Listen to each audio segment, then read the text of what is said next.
Hello বন্ধুরা, কেমন আছো সবাই? আশা করছি সবাই খুব ভালো আছো। দেখো আমি কি বানাচ্ছি বলো তো। আমি বানাচ্ছি আলুর দম, এই জন্য নিরামিষ আলুর দম। মশলাটা ভালো করে কষিয়ে নিচ্ছি।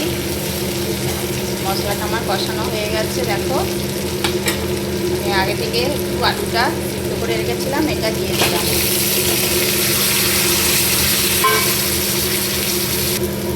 দেখো আলুটা দিয়েও ভালো করে কষিয়ে নিয়েছি। এবার এতে দিয়ে দেবো অল্প একটু জল।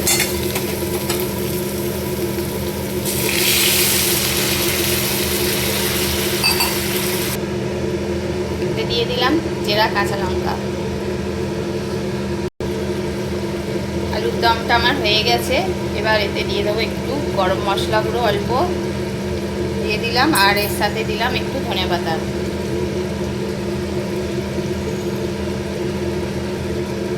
আলুর দম হয়ে গেছে, এবার নামিয়ে নেব। ওকে, টাটা, সবাই ভালো থেকো, সুস্থ থেকো।